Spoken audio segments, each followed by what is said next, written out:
Okay, just a really quick video. A customer sent this radio in to have a transceiver alignment done and just have me do a final checkup on it. He's done most all the work on it himself. He changed all the electrolytic capacitors, applied new heatsink compound to everything, transistors, the heat sinks and everything. He's got it cleaned up, cleaned the controls, did a really nice job. And he removed all that corrosive, what eventually becomes corrosive and conductive glue that will eat the terminals right off of the component, any component that it's touching, anything copper.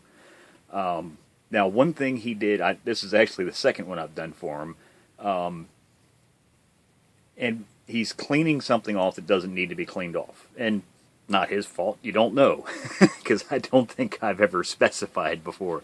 If you do this yourself, there's some stuff you don't need to clean off the board. It may look like a mess, but it's actually supposed to be there, and it serves a purpose. And what I'm talking about is wax. So, in one of these radios, this is a Uniden PC68XL, so it's basically just a Cobra 29. Uniden built the Cobra 29s basically for Cobra. They're the same exact chassis. You pop the cover on any of the Cobras before, what was it, 2011, I think. They were all built by Uniden. Uniden built their radios for decades. But in any case, what I'm talking about is, specifically in this video, is this blob you see over here. Now, this was spotless. Man, he did a really nice job. He actually had a note that said diode D16 still has some of that glue on it. You'll need to, remove it, clean the glue out of the hole, and put either the diode back in or put a new one in, which is now under here. This is actually supposed to be here. Now, I've reinstalled this. I've done the transceiver alignment, so you can see all the cores that are supposed to be sealed shut. They're now sealed again.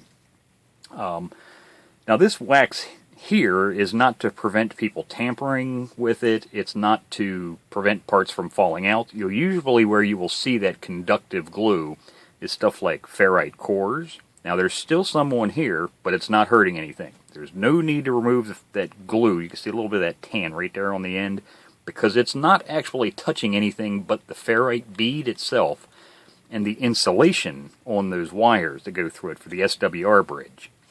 So it's not hurting anything. But they put it on, like the big capacitors will usually have it down around the bottom. Be some on that ferrite core, and it's touching the lead on that. So, look for it and it's different places in different radios. But this over here is wax, and this is supposed to be here. Now, what this wax is for is this is the VCO, or voltage controlled oscillator circuit. Okay, and it's temperature sensitive. So temperature swings will make the frequency drift. Now, granted, this is an AM radio, and you will absolutely never notice that frequency drift. You could probably stand here with set an ice cube on it and then hit it with a blowtorch, and honestly, on air, you'd never notice a difference because it's AM only. Now, in sideband radios, yes, frequency drift can become definitely noticeable, especially in mobile radios in the winter time. So, you get in your truck, it's icebox cold, you start your vehicle up, turn the heater on. Well, the time between the radio being at, 20 degrees and it heating up to whatever you heat your cab up to, it can go through a drastic temperature swing and your frequency shifts. Now, on sideband, you'll notice that. Like I say, AM, not so much. But, like I say, that's what that wax is for. It's supposed to be there. They use it as a potting compound, basically. But it's an easy-to-get-through potting compound. So there is no need to remove this. So anytime you see wax poured on the board like this, it's safe to assume they did that because it's a very temperature-sensitive circuit, and that wax helps to stabilize it. So little short-term changes in temperature inside the radio won't drastically change operating frequency. So I just want to do a quick video to actually show that. So if you want, work on your own radios, and I have a lot of customers that do that. They'll do like this one. He did all the work himself. Did the cap job, did the cleanup, did a really nice job. Nice professional looking work. But I just, try and save him some work in the future. You don't need to clean this off. And other people. Like I said, and so I've reinstalled that wax there. And now, if you need to do that, Now, Uniden actually specifically says, like, the cores. As a matter of fact, I think they're the only company that I've ever seen that actually puts it in their service manuals. Now, this is a factory original service manual. I think I have every Uniden factory original service manual. But they actually tell you in the alignment procedure in certain places, like right here, apply paraffin lock to L14 and L11 after above adjustments.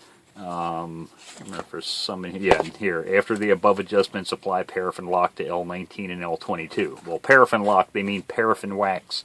Now, personally, I do not use paraffin wax. Paraffin wax is like canning wax or the wax you use for candles.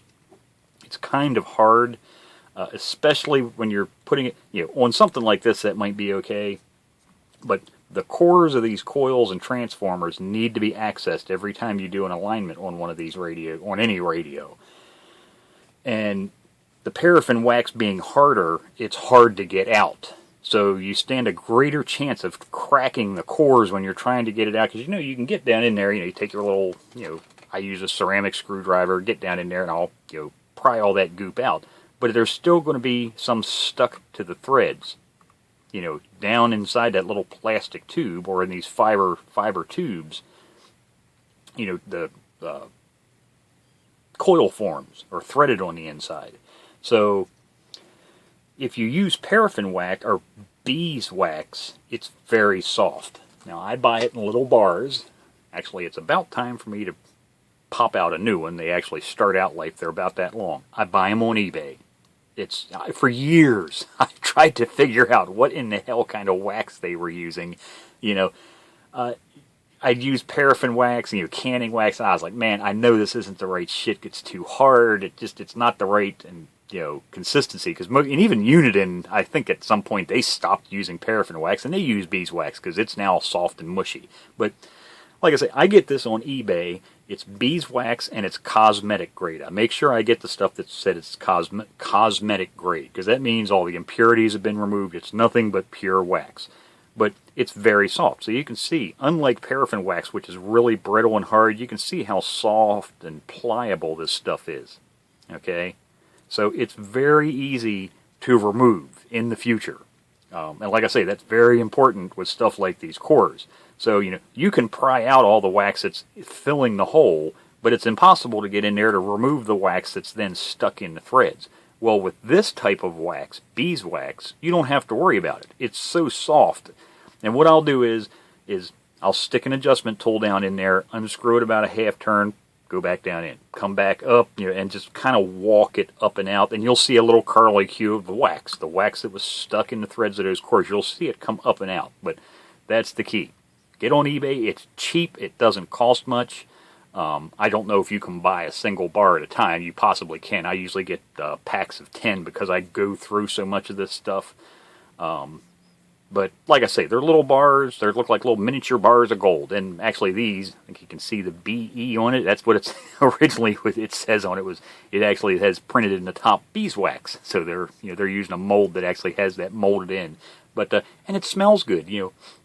It actually has just a tiny smell of honey to it. So just a little tip, when you're working on these, if you see wax poured on the board, you don't need to remove it. And if you do, when you get done with the radio, you need to reinstall that wax because, like I say, it's in a temperature-sensitive area, and that's what they're using it for, is to try and stabilize temperature. And when you reseal the cores, which is advisable, especially on these large ones, because some of these, especially if that little rubber band that goes down, because that's basically what it is, a ended piece of rubber band they'll stick down inside these cores, that helps to keep them from moving.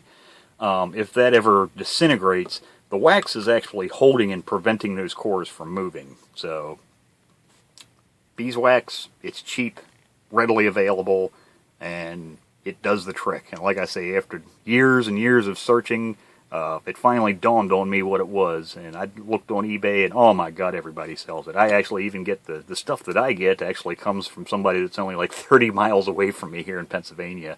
It's probably a beekeeper. But there you go, cosmetics beeswax.